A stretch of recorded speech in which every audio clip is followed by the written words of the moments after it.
Hey guys, welcome back to another production meeting. All my friends are here, all two of You don't. That's not your friend anymore, Matt. them. You've been outed. Matt doesn't want to be my friend, so Oh, It's okay. He doesn't want to be anybody's friend. He wants to troll. why? Oh, I don't know. That's just how he is. Maybe it's the He beard. if he were here, he'd probably be like, yeah. he's sitting in the Well, projector room right now, being like, "They're not checking to see if I'm coming." we Oh probably yeah, should he's have. he's he's watching in some way right now. I guarantee you. He's literally watching right now. All right. Well, how have you guys been? We have a few things to go over, but I've been great, in case anybody cares. I did post a few I know. little mini reviews. Oh, we'll see. Ryan's not No, coming I back think next week. I Oh, Ryan, it was so good to have you click. No, I was gonna say y'all's recaps of like what you've been doing recently is probably more varied than mine. Only been really watching I watched what we're covering today, but as you guys know, I'm going through Clone Wars to kind of get myself kind of mentally prepared for all of those that are already kind of out on the internet episodes of Ahsoka. That and then I'll be going into Rebels just to kind of be able to be like, oh man, I can totally appreciate that, fan service right there. So Mhm. that's the majority of what I've been doing. I am towards the end of season two. I am watching it Wow. in Ryan, you were right in that I am watching it chronologically, and that is very satisfactory. I'm not skipping any only because by the time I figure out that this is not really an important episode, it's kind of already halfway through. So I'm like, I might as well just finish it. Yeah, So I mean, there's hey, it's a droid centric episode. Let's just finish it. Why not? yeah. I've watched that whole show through twice, and then in the abbreviated version once. And there's actually few bad episodes, and so you're right. It's probably just not worth. Even a few of the bad episodes, they've got fun moments. It's stuff to watch 20 minutes. So I wholeheartedly agree. I am watching this, and I mean, the formula is kind of the same episode to episode, more or less. Now I am seeing kind of a little bit of a, Palpatine kind of kind of arc and everything, but I most of them are kind of like on the galactic world of General Obi-Wan Kenobi, and you know, I know. Thank you. 10 out of 10. Um, 10 out of 10. uh, they all have that kind of same formula, but at the same time, they're super enjoyable. And I mean, I guess this was supposed to be. I mean, I kind of think they all of Star Wars is supposed to be kid centric Mhm. to a degree, but you have your original fans. And I think this is kid centric, but it's good. It's genuinely good, and it's just 20 minutes, so it's just like, all right, here we go, here we went. That's it, done. Yeah. And there are few episodes that I'm just like, nah, that was okay.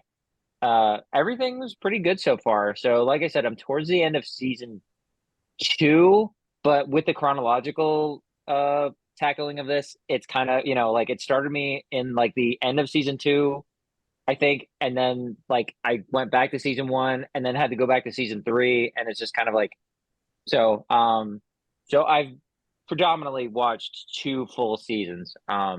But that's where what I've been doing, and that's where I am with that. And I'm liking it so far. I give it a solid A so far on everything that I've watched. Yeah. So, but y'all been probably doing way more in depth stuff, way more current stuff than I have. So, who wants to go next? Well, I have a list, so I'm willing to go next or not. Ryan, Ryan, your lists are always good. Like you have a broad spectrum of everything that you watch. So please hit us with what I you keep got. track. So, recent stuff. I've been watching Ahsoka. Won't spoil anything. Won't talk about it. I really like it. It's flawed, but I really like it anyway. It's what happens when you have one person controlling your show. But the alternative is Boba Fett season or Mandalorian season 3. So this is better. So movies. that I've watched that have been out lately. Did I talk about Retribution already with Liam Neeson? I couldn't Uh, remember. no, well, yeah, I I think in the think we group did. chat. Okay, I well, think we did. Yeah. it's bad. Anyway, Moving on. it's bad. I watched the movie Golda with. Hmm. For context, we talked about this before. I'm tired. I can't even remember what's her name. But anyway, Helen Mirren? Helen Mirren. Yeah, thank you. I forgot Helen Mirren's name. That's where we are going to be tonight. Gold was good. I liked it. I watched the Equalizer 3, or sadly not titled the 3 Equalizer, but we were just making fun of Expendables, so I get it. And that's fine. I've enjoyed 60% of those movies as a whole, I think, so it's fine. I agree. Good. It's worth watching. I think it's good. You can skip 2 if you haven't seen it. Also, that's good. Yeah, because I 1 is great. very much agree. 3, yeah. I watched The Nun 2, King of the Box Office, 3 weeks in a row, for no reason, because that movie needed a sequel, and it's not that it's worse than the first. It's just not any better, and no one likes the first and wanted another one. So I'm not sure how this got made or why it's doing so well. And I get for anybody who wants to scrutinize, it's doing well by default because the last 2 weeks have been so bad at the box office. But still, this thing beat Haunting in Venice, which I'll get to in a minute. So actually, that's next. Nun 2, very bad, silly. Don't understand how movies are written anymore. So Haunting in Venice, I actually thought was great. Really? I thought it was the best one of the 3. Honestly, I really enjoyed it. It followed the beats really well. It was chilling and quick to the point and pretty atmospheric. I loved it. Definitely deserved to do better. But these movies are getting cheaper and cheaper and better and better. I think each one's been a little better than the last. So this one was a big step up for me. The same weekend as Haunting in Venice, I saw 3 indie movies that I don't know if you guys got. We got 3 limited releases. We got Satanic Hispanics, we got The Inventor, and we got The Retirement Plan with Nick Cage. We didn't. We got Retirement Plan. Did not get to see it. I heard people saying it was good. I know of The Inventor. We got material for that, but I knew that was a stretch that we were going to get that. So no. The first one that you mentioned, no, we didn't get. Okay. Well, I was the first one. I was like, indie movies, they're hit and miss. And then we saw The Inventor, and I was like, indie movies, they're really hit and miss. And then we saw The Retirement Plan, and I was like, okay, these are all just 5s. So I'll go through this very simply. Satanic Hispanics is how not to structure your anthology film.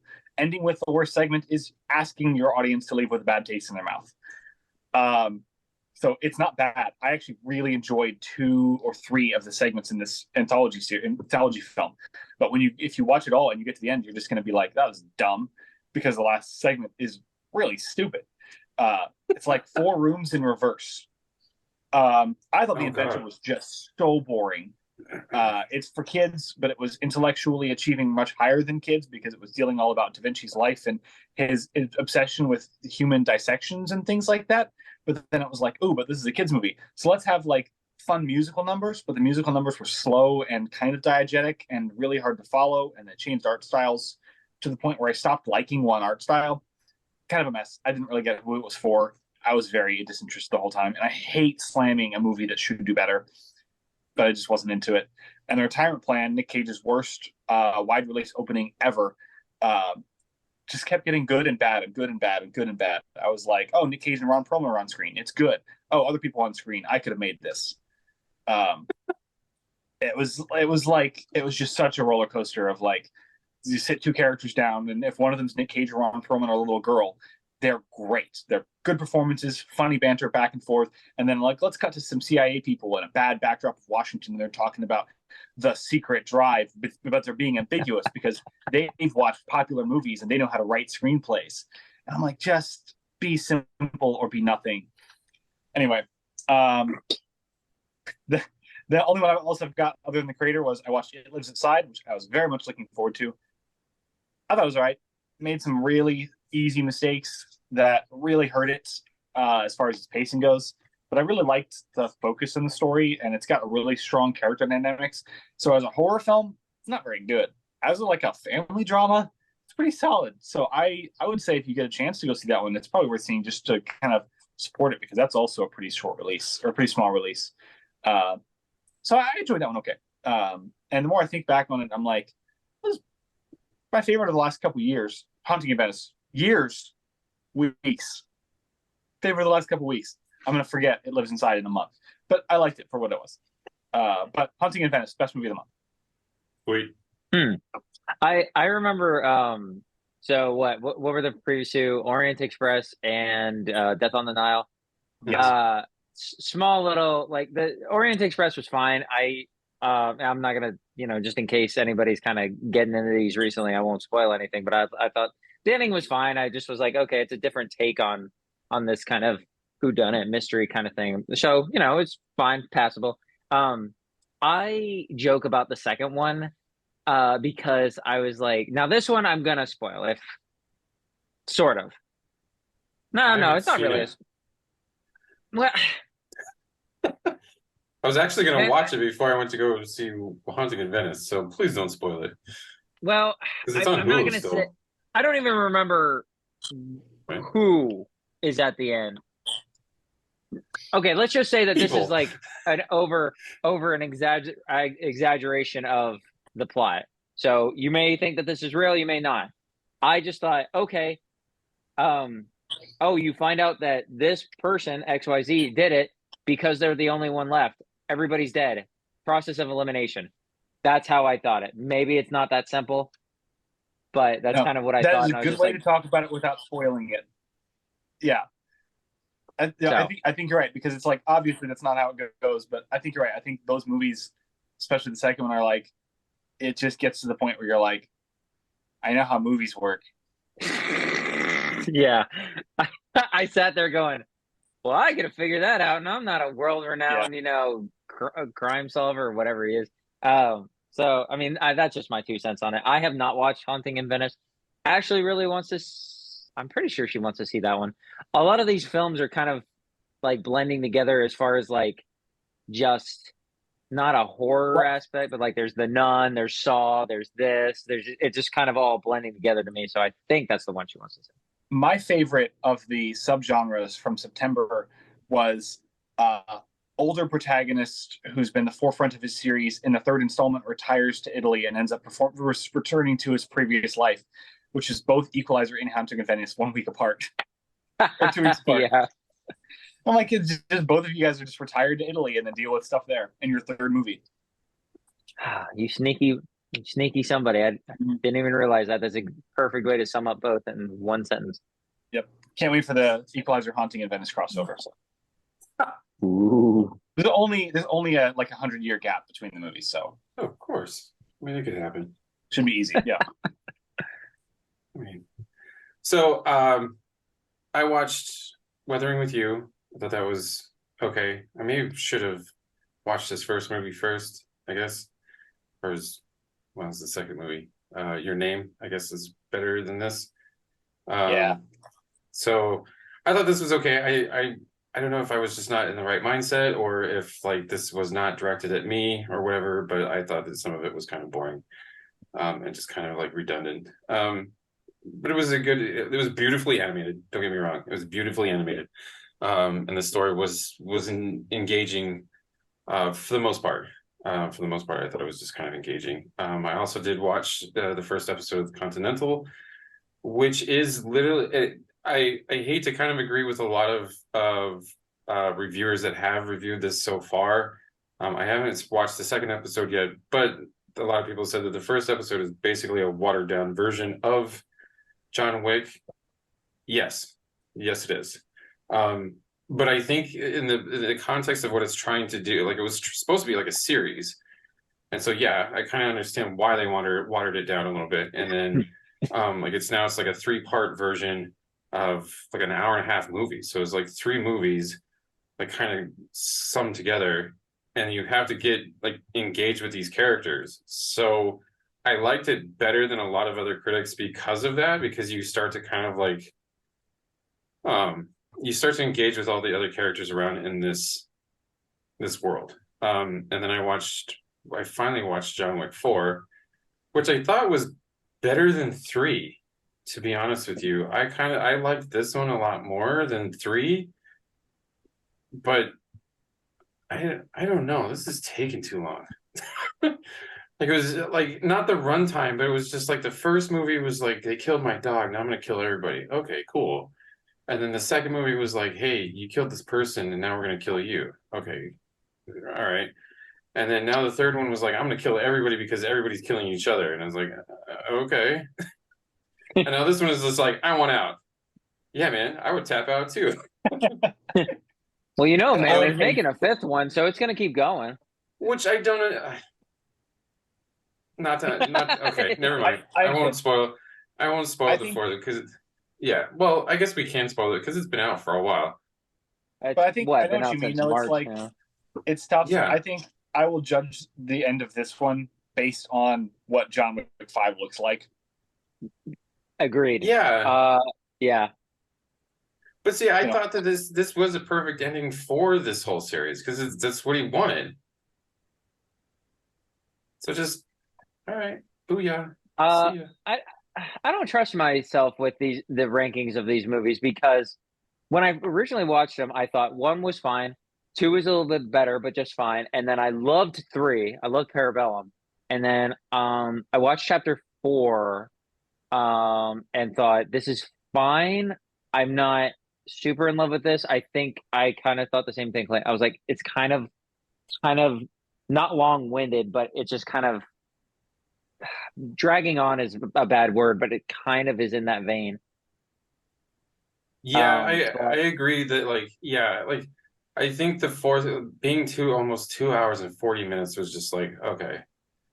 One, my only problem, like I had a couple problems with this movie. One, he was rolling on the floor a lot. Like I don't know if you guys noticed yeah, that, but when he was like fighting people, he was literally like rolling them over and then shooting in the head.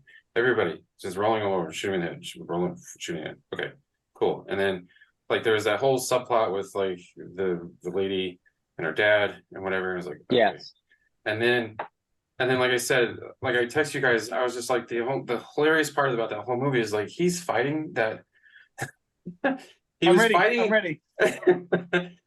he was fighting this guy in the middle of this dance club in Germany. Nobody bats an eye. Tap me in. Literally axes, literally axes and everything else, and he's just like hitting people with axes and throwing axes and everything else. And as soon as that dog hits that dance floor, they were like, "Oh crap!" and then bolted out. And I was like, "What's with the?" Okay, go ahead, Ryan. Okay. So my theory, and I'm sure this exists online, and I'm sure I'm not the only one to do it, but to my knowledge, I have not looked this up to see if other people have thought of this theory. The John Wick universe totally exists in its own world. It does not exist in our world. It cannot coexist in our world. Early on, they start laying out some rules, and the movies stop laying out those rules. And I think that's fine because they've got so much insanity to cover. I think that everybody in the John Wick movies, especially like police and civilians, know everything that's going on pretty much. Everyone is either a criminal, which there's hundreds and hundreds and hundreds of criminals, a bystander, or a cop who is basically a bystander. There's like levels of criminals, and the world is pretty much is run and operated by criminals. And that's why no one bats an eye because it is just another day, and there's just all these clubs, and it's like watching people sit and do business but kill each other instead. And it's like when there's something maybe that's off, you see some reactions. But for the most part, everybody in the movies either doesn't react or tries to kill John Wick. And it's just, I'm like, I think there's totally a purpose to it. And I think it's like by the fourth movie, you get to and I think there's some legitimate support for this that I'm not going to get into, where like John Wick has personally expended the criminal organization so much that everybody else that he's fighting is literally getting easier to fight, where the whole finale, except for the like the high table men, but like the whole finale is like they're just like, all right, call in everyone we have left in France, and they're just it's like going back to level one of a game for Right. him. And I think that's totally how the world works, where it's just the world is run by these criminal organizations in this high table, and just everything's so official that everyone knows it, and that's how you can just advertise things over the radio or have giant chase fights around famous landmarks and police don't show up. And there's some, like I said, there's some support for it in the first movie where like the cops are like, "You working again, John?" And I'm like, no one does anything about any of this. No, they don't. So there's my whole headcanon is that the John Wick world just works in however it needs to work. Yeah, it's like a pocket of reality, sort of, like you say. I've been holding on to that thought since like March. My biggest problem with the movie, and I mean, it's not so much I don't remember the character's name, or I don't know if I should.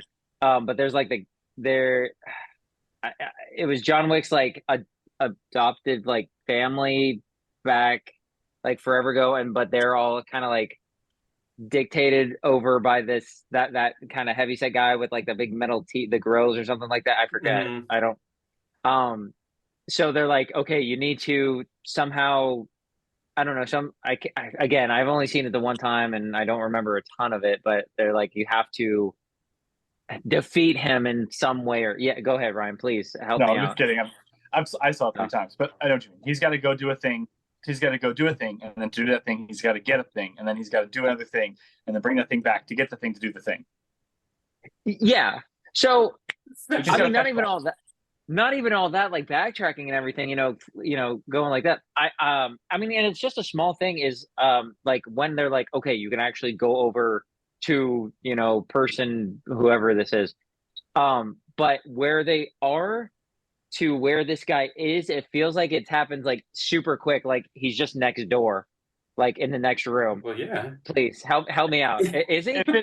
If it helps, the director said that there's an extended cut of the film they're trying to release that's like 30 minutes longer.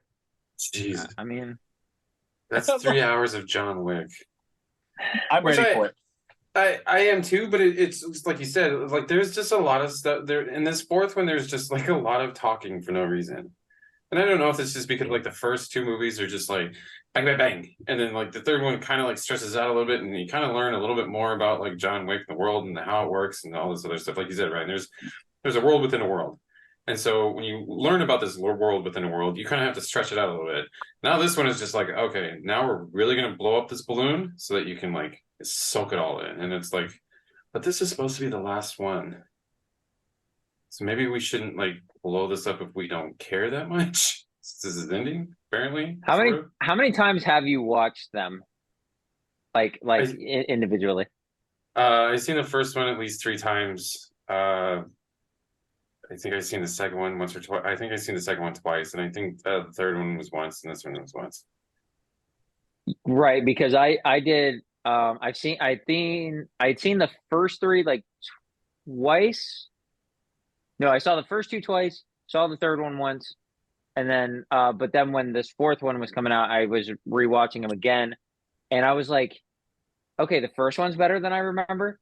The second one was better than I remember. The third one, which I loved at first, took a pretty heavy step back, in my opinion. And it's just me. I know it's not the movie itself, it's me. So instead of going 3, 2, 1 originally, with the first 3 out as my, best and worst, it went 2, 1, 3, now 4. And only because it's just like none of them are bad. They're all good. It's just somebody has to be at the bottom. So I don't know why. I think I've come to find out that I like continuation narratives, like when you kind of leave off that cliffhanger, like number 2, sorry, spoiler alert for anybody who's, not seen him, but, he kills that guy on the Continental grounds, and then, oh man, this sets up the big, like, oh man, about a bunch of, crap's about to go down. Oh man, John Wick 3. And I just like that ending. Like, oh man, that's such a, high point to leave off of. And I think that's why I like it more. But I don't know. These movies are not like, they're super simple at their core, but the complexity of the actual quality is just like, like it's a huge up for debate kind of thing. But yeah, because I mean, I agree with you totally. But it's just, for me, it's the trilogy, non-trilogy type of like mentality. Yeah. Like it's kind of like, so my point is, like, if you take Pirates of the Caribbean, okay, and this is the only example that I can really pull off the top of my head. It's not meant to be a trilogy. It was just meant to be that one movie. And Disney was like, hey, look at how the crap ton of the money this made. And they're like, we need to make this into a trilogy. And they're like, okay, now we have to kind of like force this trilogy into the Black Pearl becoming like this long-winded like story. And that's kind of like what happened. And I think that's why the first two movies work better than the last two movies with John Wick, is because John Wick was only like, if you remember, like Keanu Reeves was not doing nothing. Let's be real. Like Yeah. he was not doing nothing. And they were like, hey, you want to kill some people? And he was like, cool. This is kind of Matrixy. So they threw him in there. I think you mean he said, yeah. I think I'm back. So so that was just the one, right? And I think the Matrix, the original Matrix, is kind of the same way, because they didn't know what was going to happen with it. They wanted it kind of has its own ending, right? And so like trilogies are essentially not supposed to have that definite ending in the first one. It's supposed to like go into like another movie, right? And so I think that's what happened with these, and then that's where the quality started, because now you have to fill these movies in with the world. Because in the first one, it's what, Brooklyn or wherever, Manhattan, and he's killing a bunch of Russian like mafiosos or whatever. And now it's like in the second one, it kind of builds a little bit further, because it's not only the Russians, now it's like somebody else. And now like the third one, they have to make it even larger, because now they have to fill the whole world with all these people. And now the fourth one is kind of the same way, where now he's like literally hopping around the world killing people. So I understand what you're saying. It's just that, they kind of degrade quality wise. I think it's just because they're trying to fill in something they probably should have started with in the beginning. That's pretty accurate. I agree with that. Mm-hmm. I think that's pretty well put. Thank you. The last thing that I disagree, but I don't want to spend the whole time talking about John Wick. Hey man, it's a big part of what he's been catching up on. So yeah, I mean, I love them all. Like mine go 8, 8, 9, 9, and picking between them is so freaking hard for me. I mean, I'll get really briefly into it. For me, it's just like I just freaking love all the stunt work in these movies, and it never gets better than 3 for me. So I know we're trashing on 3, which is totally fine. I don't even care, because in 3 he uses a horse as a weapon twice. And then he has a motorcycle chase with samurai swords. And then there's dogs running around killing people. And then he has like a 10-minute Raid 2 fight. And it's just incredible. And I love it. Which is one of the best action movies ever, by the way. I think if you made a list of the 10 best action movies ever, 4 of them might be John Wick. Maybe.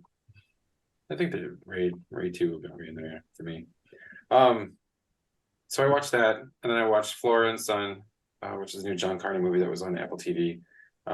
Very low budget Irish film. He usually does those low budget independent films, which is actually, I know like a lot of people liked Once, but I kind of liked Begin Again better than Once. Just a little bit more. I don't know, because of a higher budget or whatever.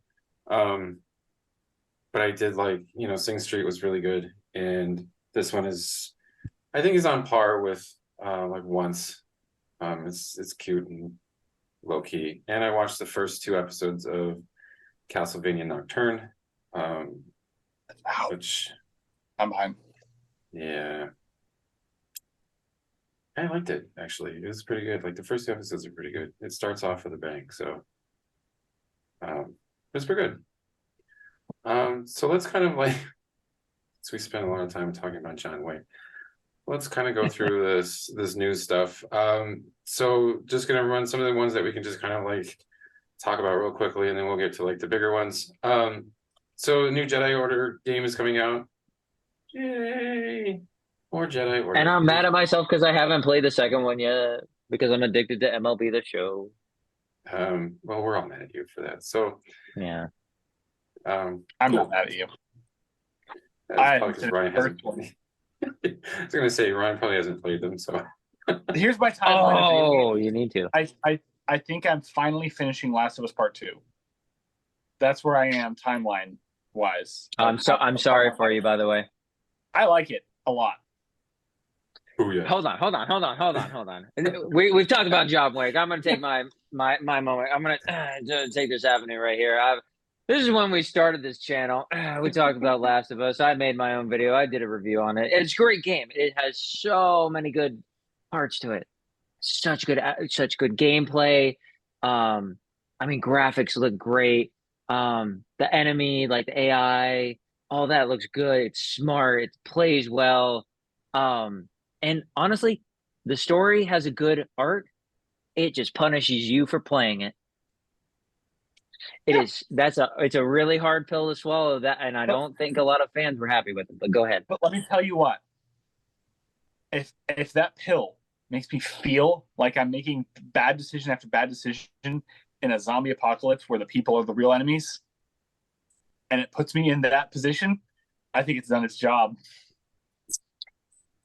I don't even think it's so much your own choices. It's That's true. They're not really in your control, but I think It's the game narrative.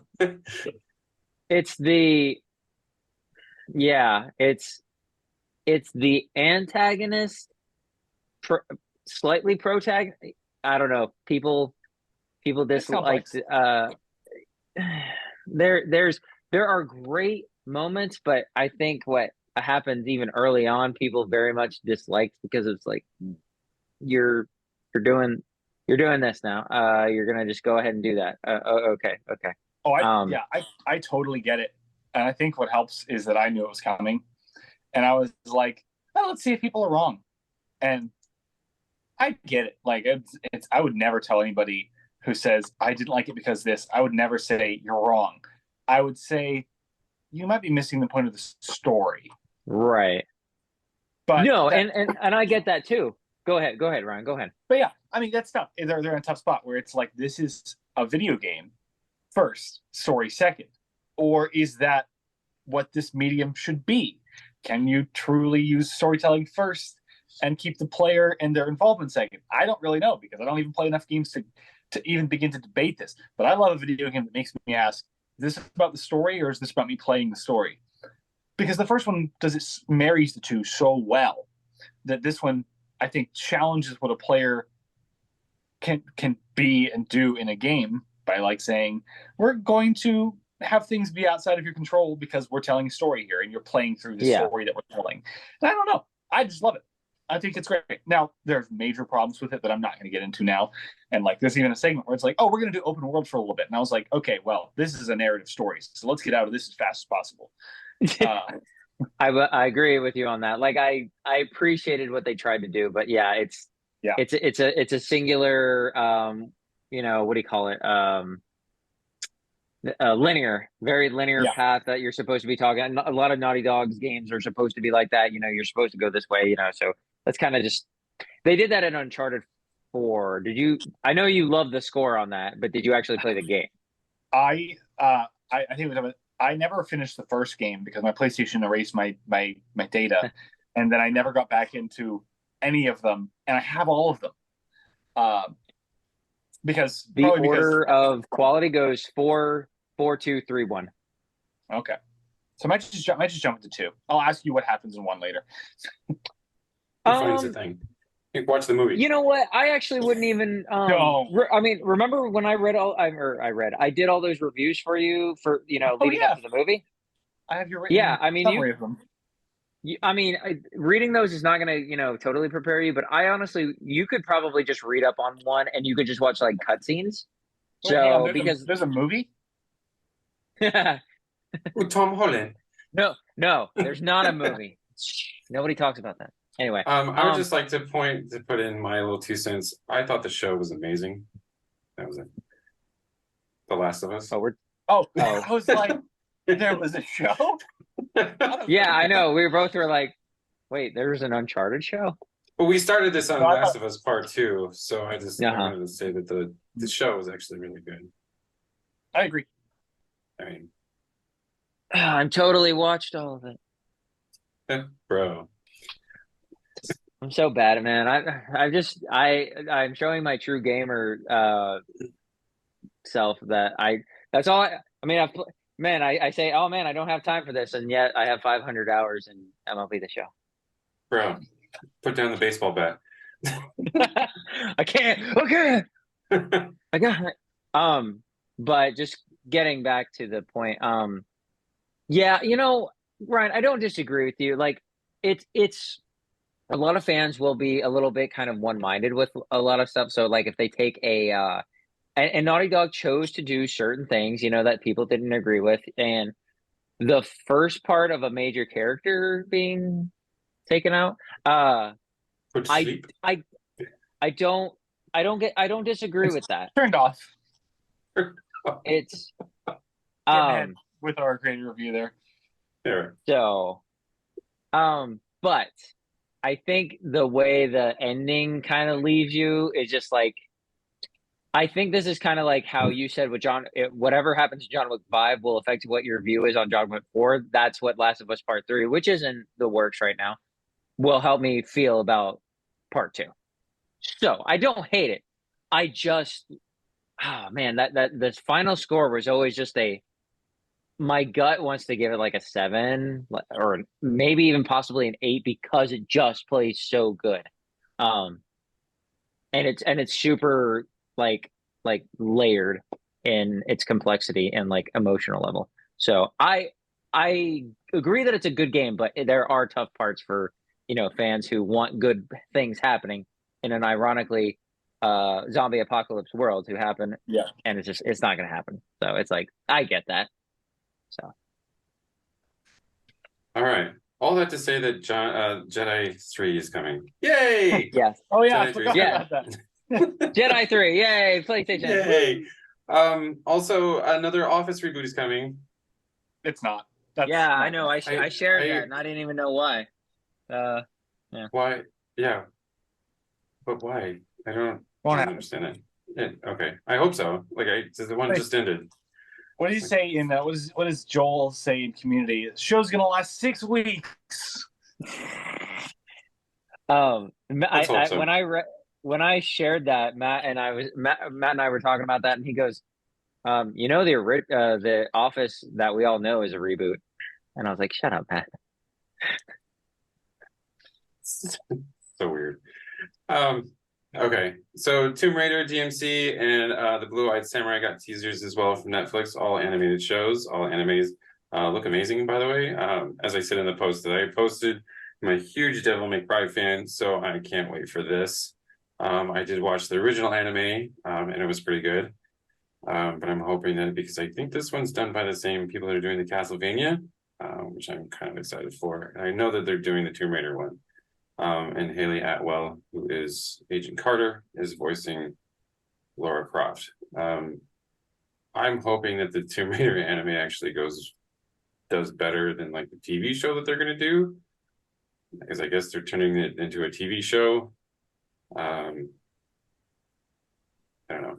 What do you agree? Well, either way, Clint, it'll be okay because they're remastering all the original 1, 2, 3 Tomb Raiders on Switch. So if they suck, you can do that.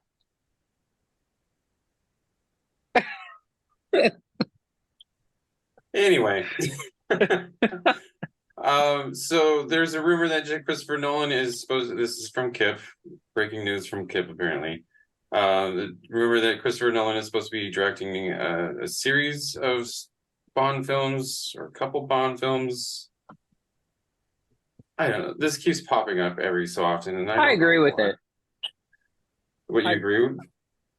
I would like this. I don't know. Knee-jerk reaction, yes.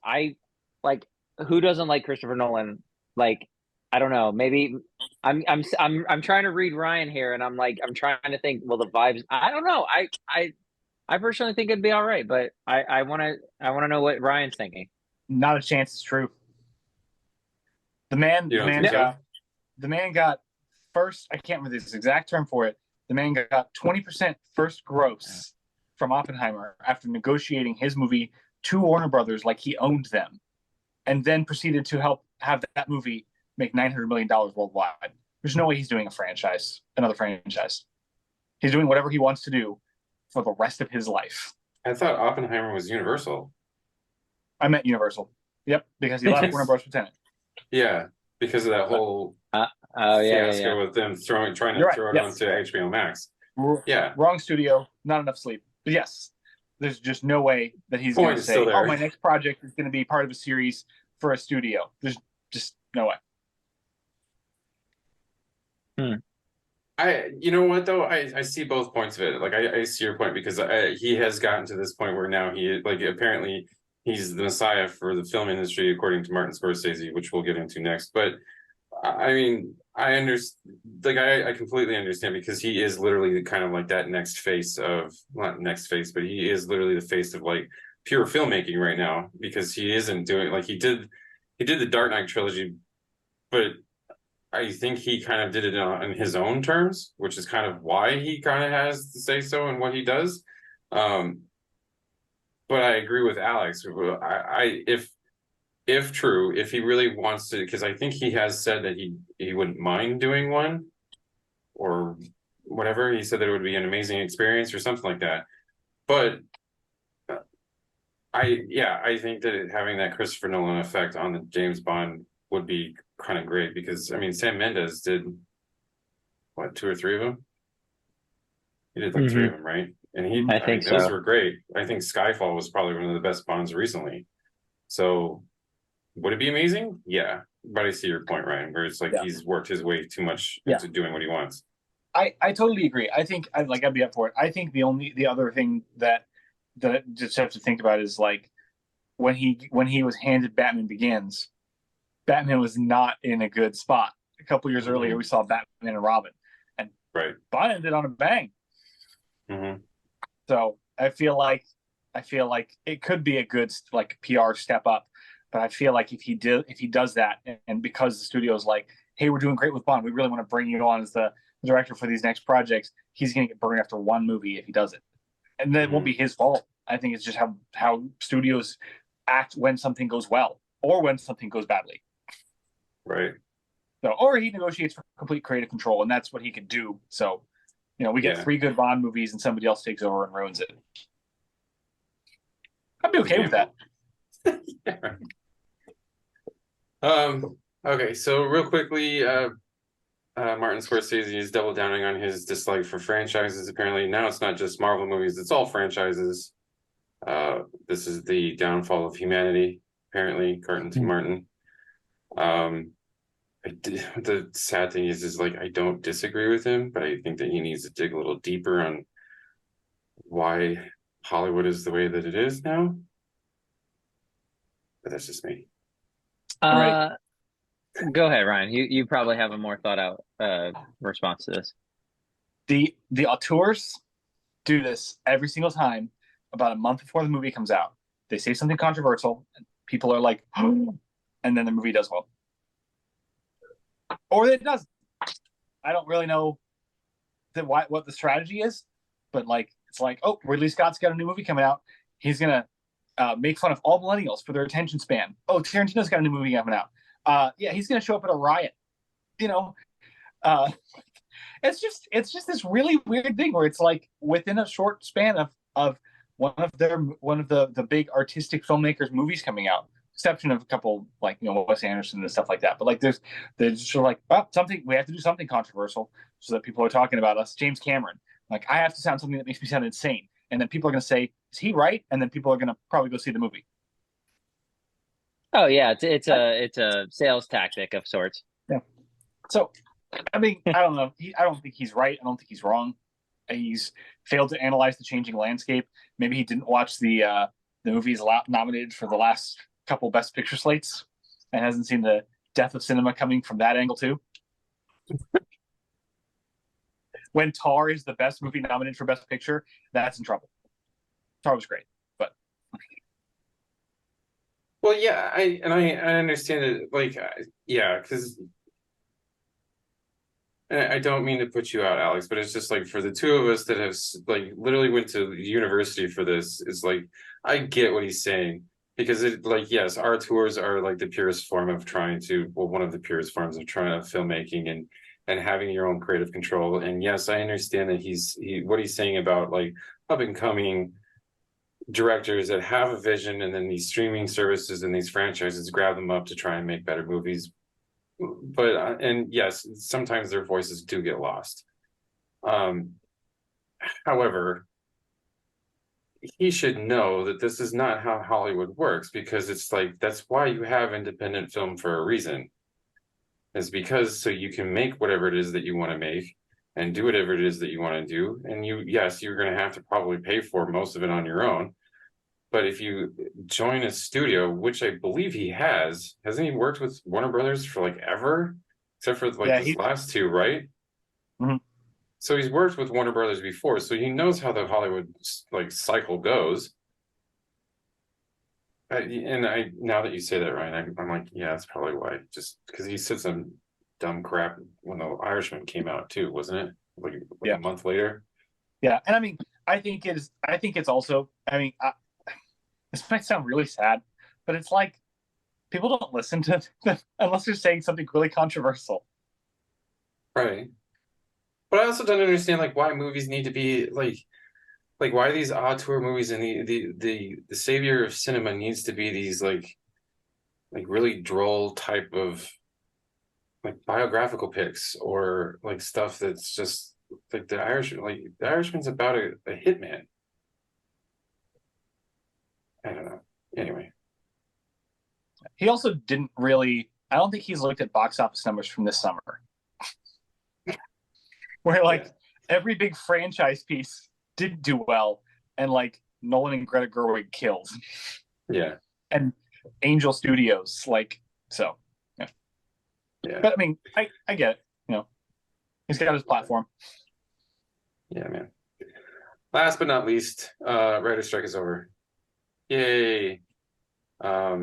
They're not actually back to, I mean, they're back to writing, but they're not back into producing new stuff because we're waiting on the actors now.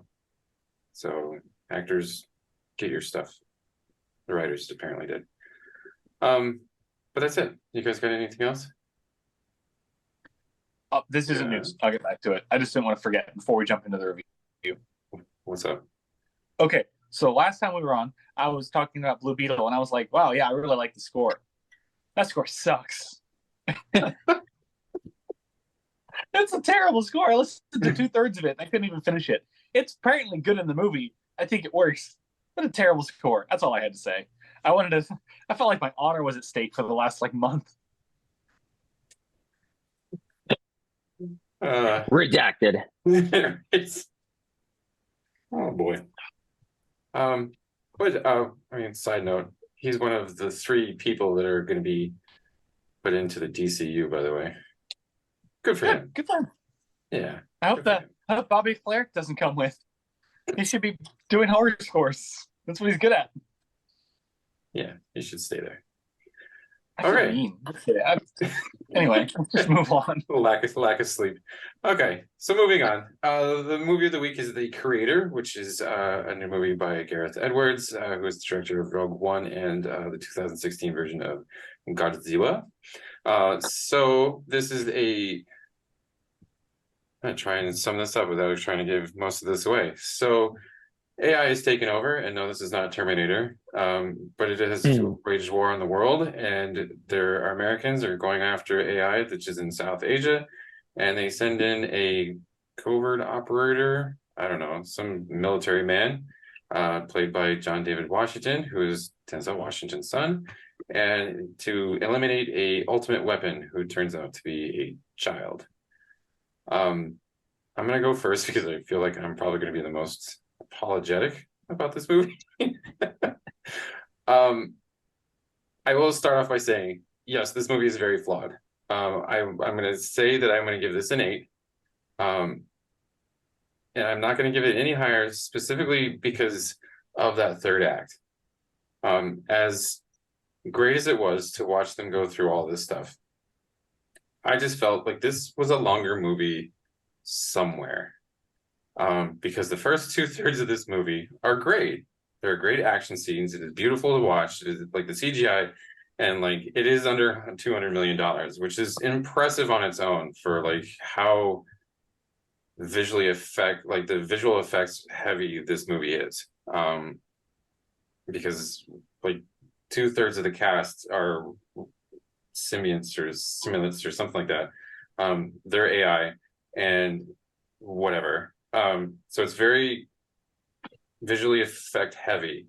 And it doesn't take away from the story and the kind of like the message of like what the story is, which is good. It's a good story, but it's just like, again, like with a lot of movies that has happened over the last year or so, it's just like, oh crap, we have to cut this down.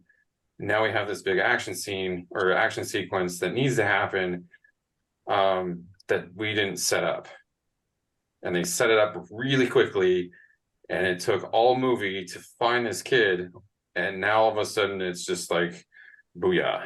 And I was like, okay, so this is a 2 hour and 15-minute movie, and I'm gonna say an hour and 45 minutes of this movie was just like, okay, we're gonna lander on through this, and we're gonna like build character arcs and relationships and everything. And I'm like, cool, this is all right, and it's great to watch and everything. And it's just like that last half hour was just like, oh, boom, we gotta go. And I was like, oh, okay, now we're going.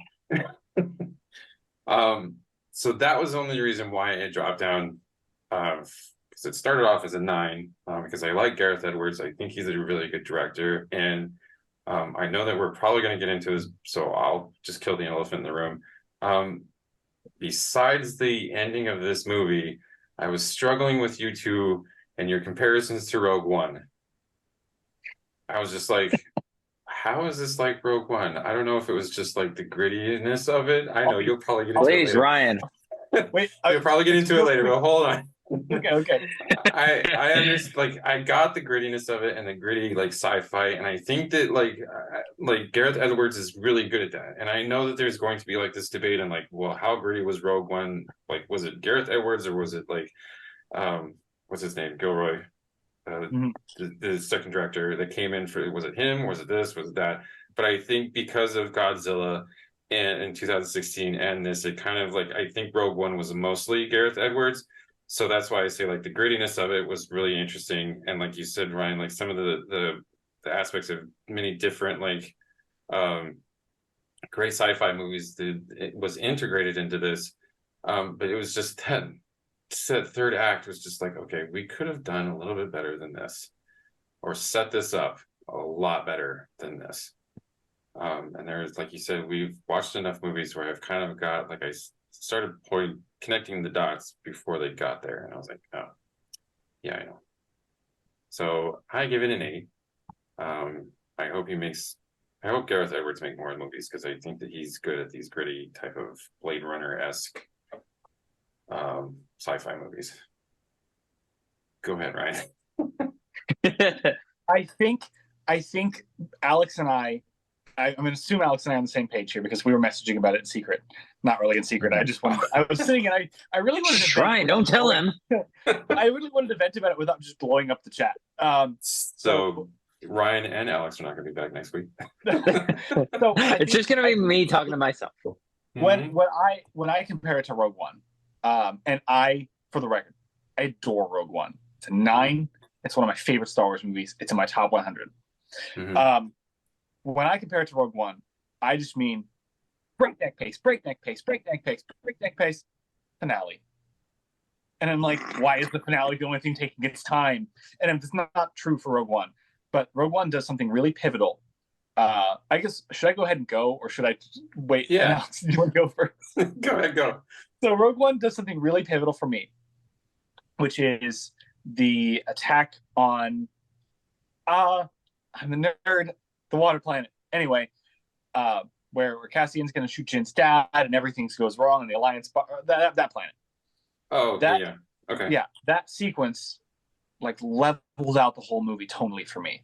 And every time I watch it, I'm like, okay, obviously I love this movie because I'm a nerd and I understand what's going on, but it's jumping around so much. And that's when every time I watch Rogue One, I'm like, yes, this sequence, I settle in. Michael Giacchino's doing his best John Williams. There's emotions flying. All the characters are coming to head.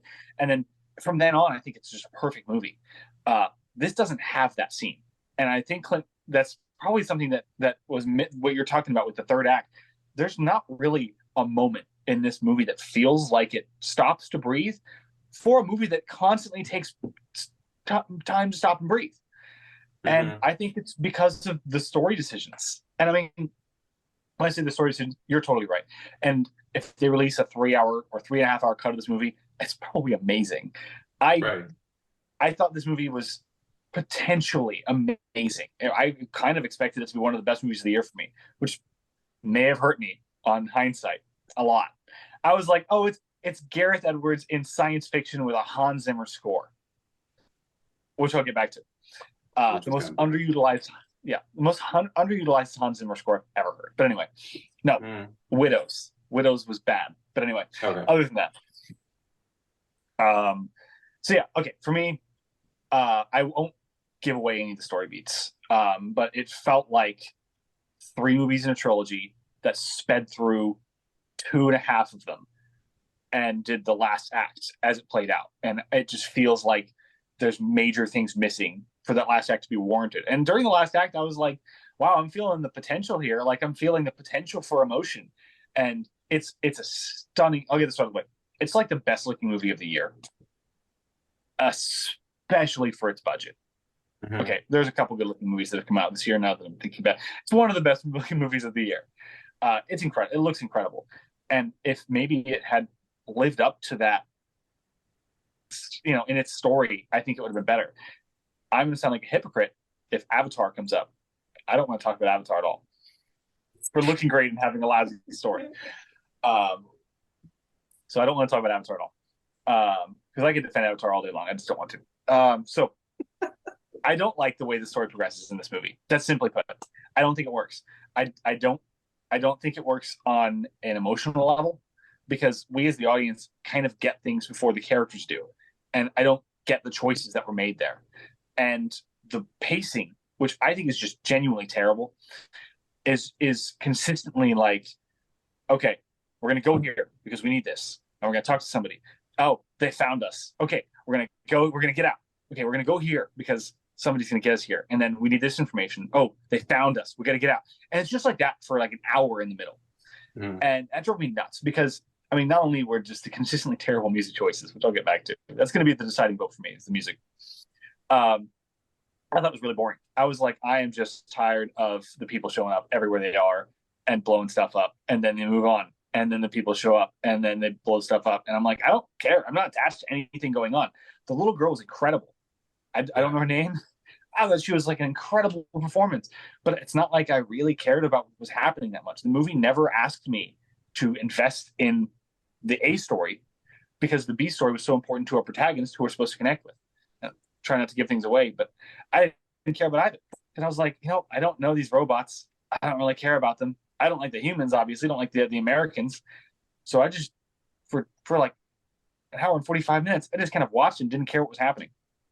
And then the finale happened, and I was like, that looks cool. Hey, Zimmer was finally in it. And then it ended. And there were some cool moments. I enjoyed elements of it. And I think the idea of it made me enjoy the movie more than I should have. I don't think it was bad. I think I dropped mine down from a 6 to a 5 before this, just because every single time I was really into it, they would like crank loud modern music really loudly for a scene transition, and I just hated it. I mean, it's world building, and it's potentially good world building, but I thought it was tonally jarring with the calm and kind of darker tone of the rest of the movie, and I just don't understand why they didn't just use Zimmer more. Like it was so atmospheric that the only way to reflect that atmosphere for me is through immersion with a score. And I mean, if you're getting Zimmer, like the guy who just won the Oscar for Dune, why not use him at every moment? I mean, I don't know. And it was fine. So you give it a 5? I think I give it a 5. Yeah. I think it was just, it didn't click. And, the elements were there and they just didn't line up for me. And I think the movie should have completely written out its entire B story. Last of Us with robots, that's all you have to do. This is what Alex and I talked about. Like, just, you can do it and you can do the same thing as everybody else and not change it. And it can still be good. Logan doesn't change the structure. Mandalorian season 1 and 2 don't change the structure. Witcher doesn't change the structure. You can do the same thing and it can still work. And they're like, oh, we really need to have different motivation here. And that choice for me in the screenplay just ruins the whole momentum of the movie. I think Ryan and I are mostly on the same page with this. My review's gonna be closer than to his than it would be with Clint's. But I don't sit here and think that this is a bad movie. Like just so my I always think that my reviews are simple. Like I always think that like I'm it's more of like just general. Like I'm probably the most what matching with like general audience reviews because I don't see certain aspects that you guys do. So like as a visual, I mean this movie just looks really good. Like the effects are just it just looks good. Like um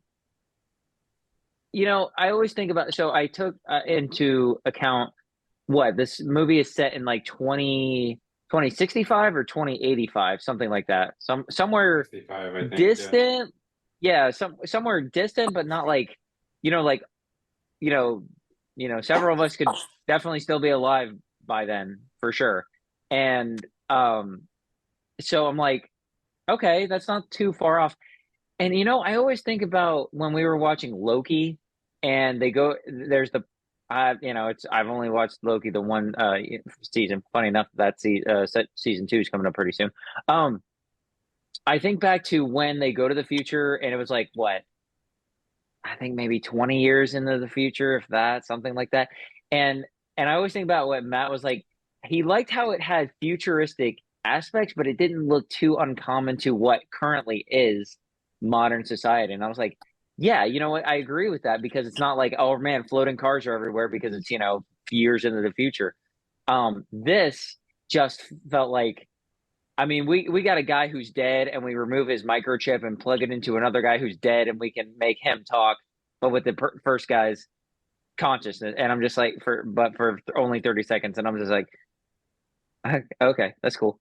That's cool. But I'm not like fighting against all the sci-fi-ness of it. I did say to myself, I was like, man, this really is a very sci-fi movie. Like I am very for it, but I was like, even for me, I was like, this is a lot at some point moments. But so it's a visually good looking movie, and this is, I mean, John David Washington doesn't have a good track record with me personally because I like the only two things I can think of is Tenet that I couldn't understand worth a darn, so I have to go back and eventually watch that.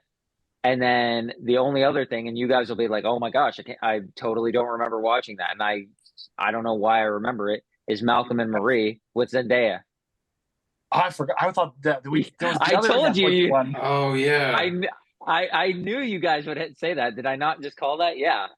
Where it's literally just a marital, uncomfortable 2 hours where they just, keep repeating the F bomb over and over to each other for, 2 hours. Yeah, greatest movie I've ever seen in my life. Anyway, so he doesn't have the greatest track record. Go ahead, Ryan. Homework assignment, Black Klansman. Continue. Yeah, I think we were supposed to get that whenever that was coming out, and we got material for it, but I don't think we ever showed it. I don't know. I think our broker was just like, nah, we're gonna skip that one for you guys. Okay, so I'll look that one up. So, but that aside, he doesn't have the greatest track record, but with this, I thought he was all right. I thought his acting was pretty good. I thought his character development was fine. It kind of coincides with what Ryan was saying, that B plot was just not very well developed. I jokingly said, and the simplest way I can say, Clint, you were wondering why we kept saying, how is this like Rogue One?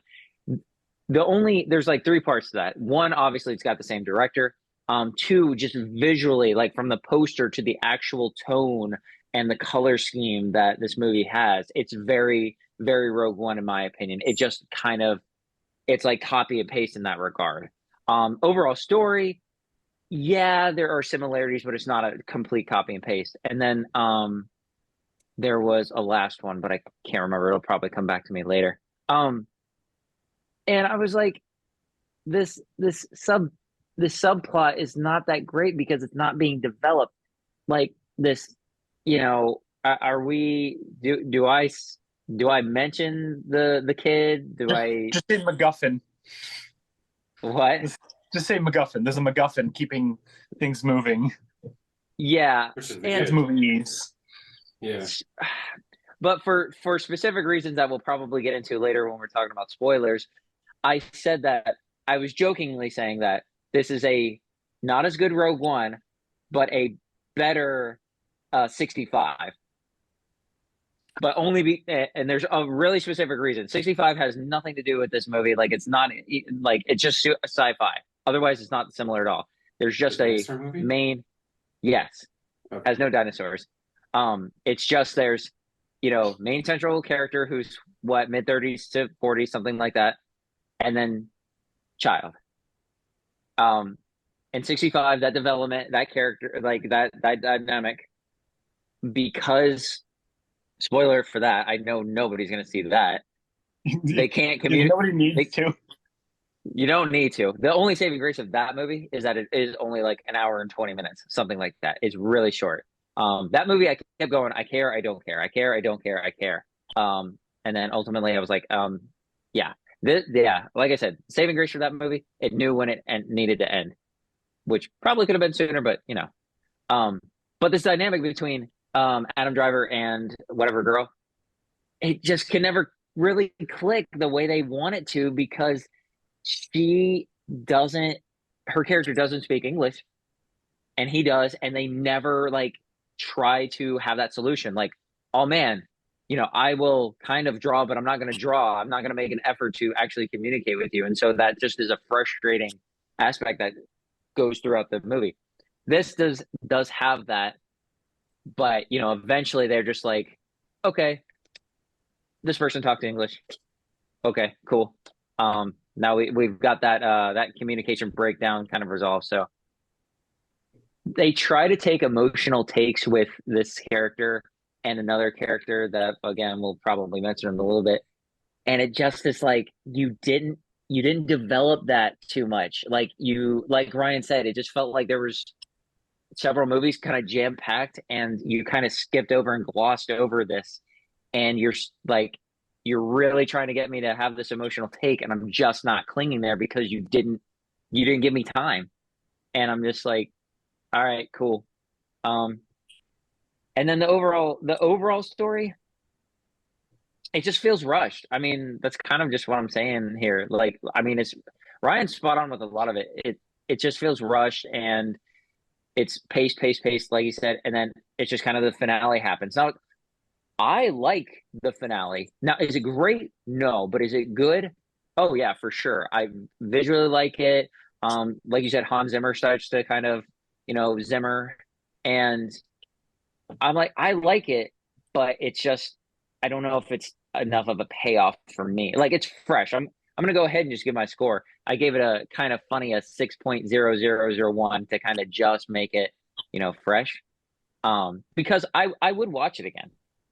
I would, and I kind of would look to see if like, okay, is that development of character dynamic actually there, or was I right the first time? Um, it's Ryan. I'm just agreeing with Ryan way more than I actually thought I would because I just am like, there's a way better story here. It just seems a little bit rushed, and things are glossed over. And I wanted this movie to be good because I saw the trailer for it. I was like, okay, this is interesting. I saw the posters for it. I saw several different other things for it, and I was like, I genuinely want to see this. Like second half of 2023. Taking into account now that things have gotten shifted now with Dune and everything. I can't think of any other movie that I know, Ryan. I'm sorry, I don't mean to upset you. But because of that move, this kind of became my most anticipated because I can't think of another movie that I'm like super excited about as I was for this. Like I like the whole sci-fi aspect to it. It looked good. John David Washington, well established. I mean, even though I've said that not good track record for me, but I was like, it was. It's not so much a disappointment. I checked my. I was like, I reeled myself back, and I was like, all right, this is probably not going to be that great because they keep going, oh, from the director of Rogue One, and I was like, but we have the new or a new hope to kind of lean back on. You have nostalgia to kind of as a cheat code for that, more or less, because it seamlessly ties in right at the end with that. This, you don't have that. You just, it's just a thing. It's just a thing that exists on its own, and you don't have anything to kind of boost it. So it's not a bad movie. I definitely say anybody who is of the sci-fi genre, like loves that, definitely check it out. Like you might love it. I mean, you might agree with Clint. You might see a little bit better than we do. Yeah, So, but honestly, it's just not super fully developed. There's just maybe if there was a like a prequel or another movie before it, I there's just not enough movie there for me. yeah, I agree. I think the takeaway should be like, I mean, we're the guys who all kind of liked that Hugh Jackman movie from last year that I can't even remember the name of. Reminiscence. Reminiscence, and I'm like, this feels like it should be way better than that. And if we can forgive that, I feel like I should have been able to forgive this. I couldn't. I don't know why, but I feel like a lot of people probably will, and that's good. I hope it does better than it's doing this weekend. Yes. So I'm just gonna jump into spoilers. I don't remember if you did or not. I don't remember either. I probably said the same thing, that there should be Irony. in there. Yeah. Probably should have been a better movie in there. So I'm gonna jump into the spoilers. Spoilers. Okay, so it's not okay.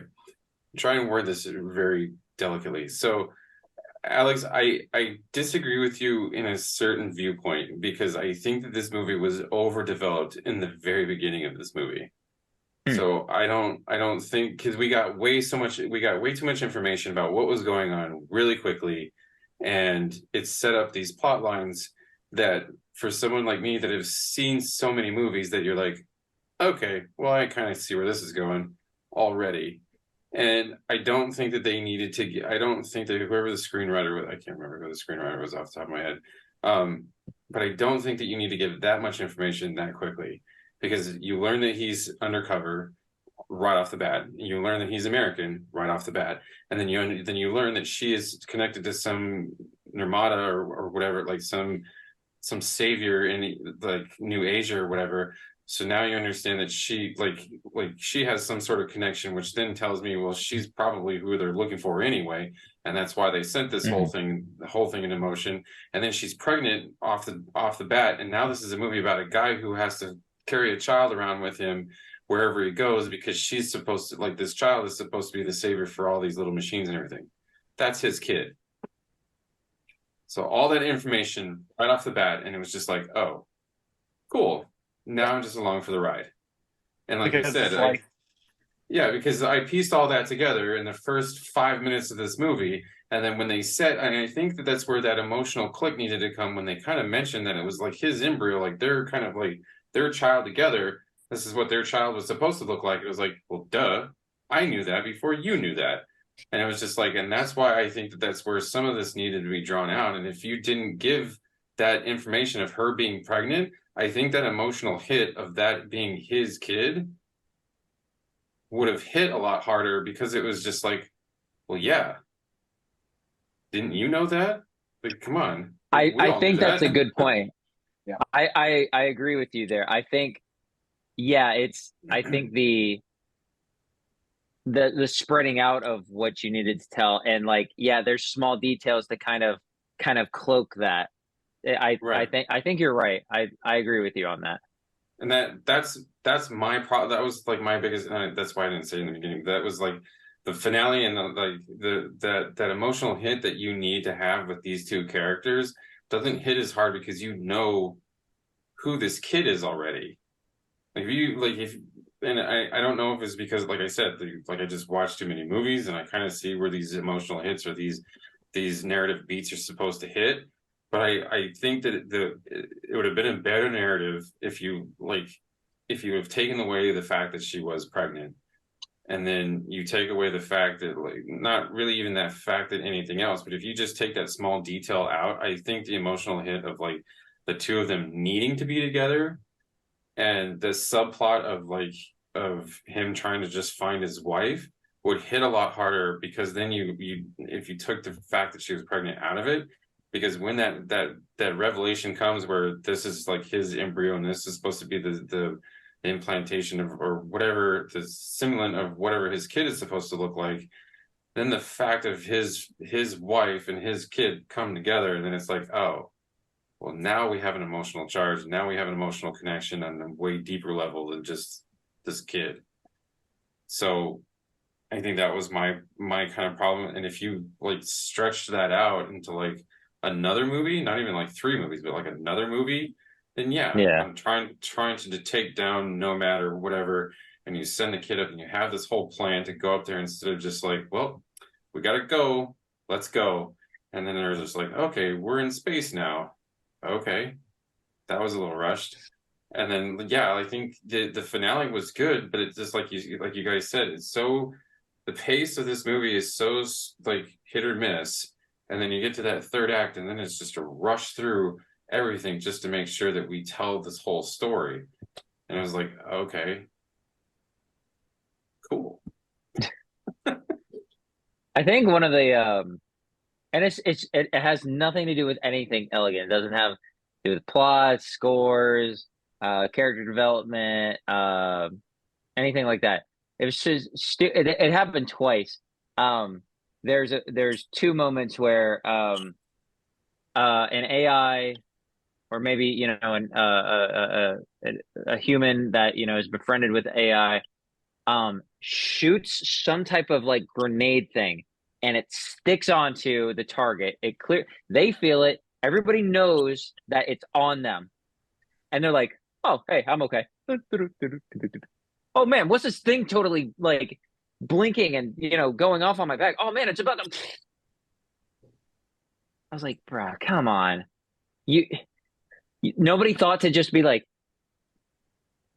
well, okay, so immediately. This is where I'm a bad human being, because one, the first time this would have happened, I would have pushed her out the window. Okay. I thought that was gonna happen. Well, no, literally, that's what I thought. I was just like, well, she's gone. Bye. I don't want to blow up my whole helicopter because this chick just decided to get hit with this sticky grenade or whatever. So I'd have been like, okay, happy landing. And then the second time, I would have been like, okay, you know what? You're an evil person anyway. Deuces, and then left instead of trying to help her take this thing off. And it was just like, why? Yeah. I mean, that's pretty much what I sat there I was like, come on, this is like the equivalent of like, Scooby-Doo, like, come on. That was probably my, like, okay, once happens, okay, we just needed to kind of get to wherever we're going. I get that. But, like twice. Go ahead, yeah, I nitpicked. Nitpicking?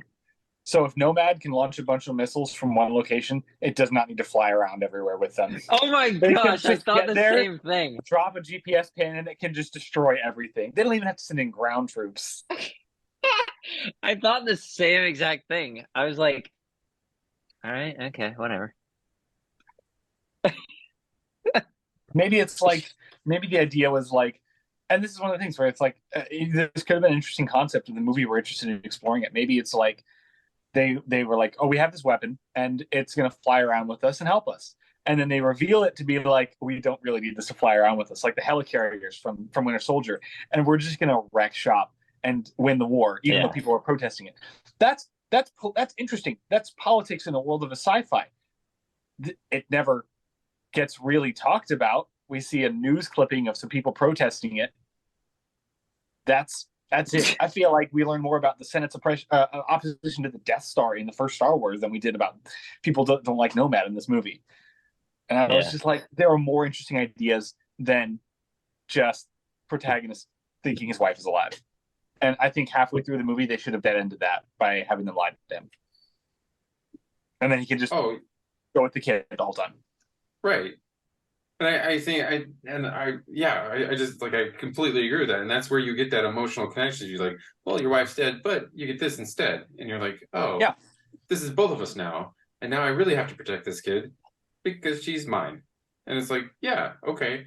But you're absolutely right. You could 3/4 of the way through this movie and you're like, oh, by the way, she's comatose. And you're like, oh, well, that was a waste of time.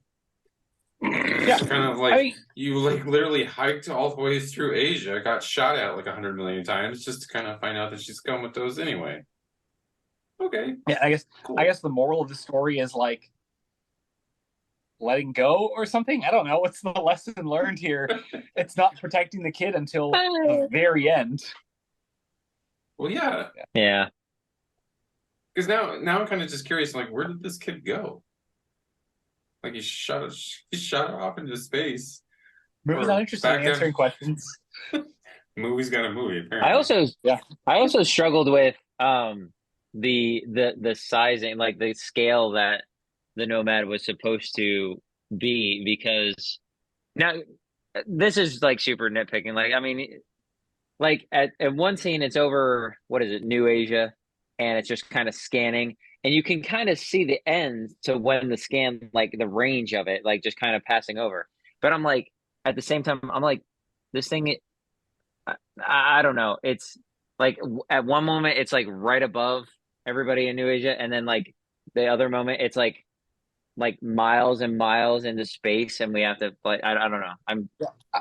I Again, if agree I'm with you. nitpicking, I'm saying, yeah. I think I agree with you, and that was something I noticed because Gareth Edwards is incredible at scale most of the time. And like I love in both Godzilla and Rogue One, every time there's something that he needs to scale, you either get ground up or aerial for context. And it often goes back and forth between the two. And you don't often get a lot of mids where your character's a giant lizard or an Imperial Walker.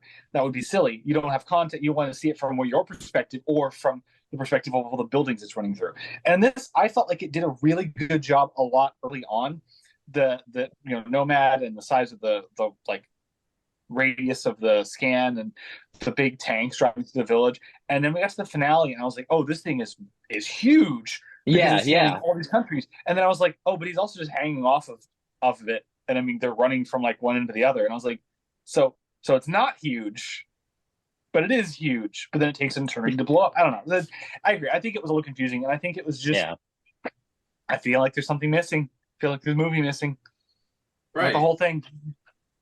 The plan to get up there. I thought that was to me that was like once they were just like, okay, you got to go in standby mode, and she was like, oh, okay, cool. And then she hits them, and then they now all of a sudden they go from a tunnel in Los Angeles, from one side of Los Angeles. Now we're at LAX. It's some spaceport. And we're like, okay, so that okay. And then No traffic. now we're flying. Yeah, no traffic at all. And then we're flying to the moon, which is okay. That's fine. And then we're just going to take a sharp left turn because why? I don't even remember why. That was like the big thing. It was just like, oh, nope, we're going over here to the space station because, oh, she took control over the plane. And then so she decided to fly the plane to wherever. So, okay, that's fine. And then why didn't, like, I guess my thing is too, is like when she's in Nomad, why don't you just turn it off? I was gonna nitpick about that a little bit. It's like, okay, hey man, we've painted ourselves into a corner. Let's just have her turn things off. Yeah, because somebody thought of the idea. Oh, what if at the end he's there, and then his wife, who's the body, she's there, and it's all emotional. Somebody wrote that and got too attached to it, and everything had to bend around that last shot. Okay, so that's my super nitpick. Is just like, okay, so I understand her likeness being copied around New Asia. Mm-hmm. What is she doing in an American base? How did she get up there? Someone watched Westworld and said, I want a room full of robot bodies. And someone else was like, well, that doesn't really make sense with what we talked about. The robots get to pick their own. And so it's, no. I want a Westworld room full of robot bodies. You didn't hear me, Bob. Yeah, bro. Oh, well. It's just missing stuff. Just there's context for this stuff that probably just is on the cutting room floor. Probably. Mr. Edwards, if you are listening, can we get that 3.5-hour version of more context to this, please? We have a bunch of questions. Release the Edwards cut. Yeah, they do. Yeah. Let's start that trending. Even though nobody hates this movie, really. That's true. But I mean, if you We look at didn't hate it. Kingdom of Heaven, my all-time favorite movie. It's a good movie. Total mess. Add an extra hour back to it for its director's cut. Masterpiece. I just completely remembered randomly my most anticipated film for the rest of the year that's not even theatrical. It's Rebel Moon. Thank you. Zack Fanboy. Snyder. Yeah. I texted you guys that I saw that trailer and I was like, I need this in my life right now. Mine is obviously Aquaman 2, which I thought wasn't even happening, and then a week later we got the trailer. So, oh gosh, talk about a complete controversy. Release the Herd cut. Please don't. I completely forgot she was a part of that movie until that one No, flash, and I was like, oh yeah, there she is. That movie is just like I want it to do good. Just because I want it to do good does not mean anything, because I think that this is do I even have to say it? It's just like totally gonna, it had to be reshot like 800 different times. You cut, because of controversial, actress out of it mostly. And then I've read, or we've talked about this, not we, but like at work, there's like, they did previews and people, I think, walked out of it because of a specific thing that happened. I mean, I could technically even say that, but I don't know if that's even spoiling a thing I've never even actually seen yet. So, yeah. Aquaman 2, man, what a train wreck of a production. Yet we shelved Batgirl. Yeah, man. I mean, just to put that in context, we shelved Batgirl. I agree. They don't want questionable moves. Go ahead, Ryan. They don't want us to know that they're recreating the movie The Producers. It's like, yeah, you shelf one movie and somehow write it off as a tax break. Oh, that's weird. You do it twice. We're like, this may be a crime. It's The Producers. Okay. I don't even know what like my anticipated for the rest of the. I mean, Killers of the Flower Moon. Yeah, I kind of want to see it. Scorsese, but it's probably going to be like 3 hours long. I don't know what's coming. Wow, is it really? 3:36. Yeah, it's long. Yeah. 3:36. 3:36. We got tickets for like the 20th, I think. Carve out an afternoon. Okay. Martin, I think that's what the downfall of society is your 4-hour movies. I don't even know what's coming out in November, to be honest with you.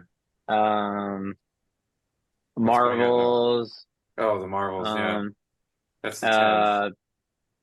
There's a yes, thank you. That was the other one. Hunger Games. Coming in at 2 hours and 45 minutes, apparently. There's a horror movie, Thanksgiving, which looks like the mask for V for Vendetta, to be quite honest.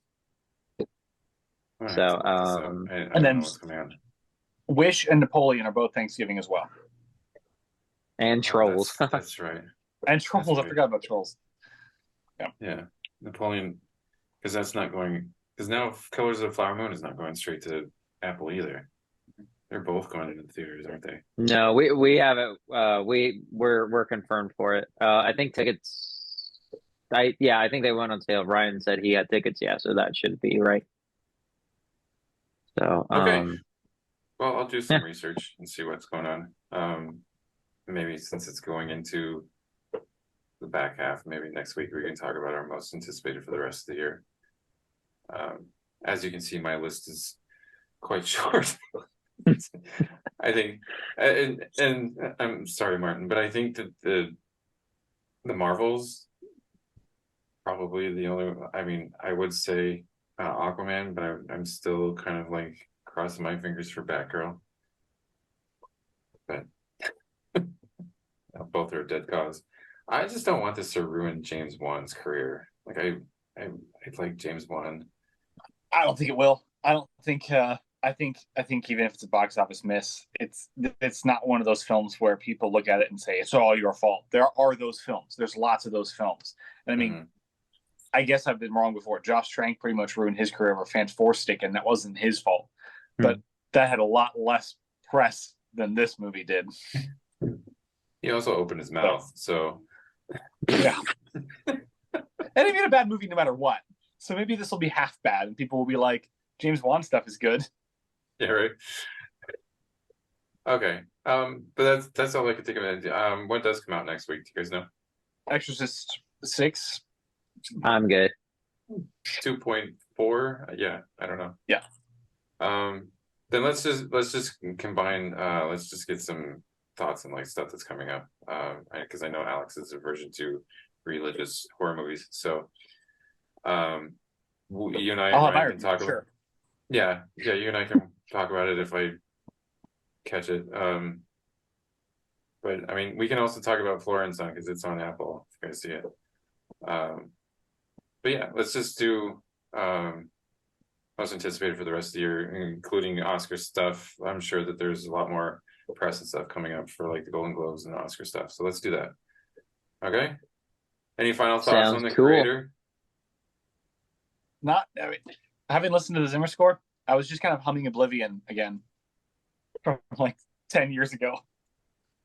Whenever Oblivion came out. Yeah. So underused. Very much. All right, guys. And then until next week, I will see you guys later.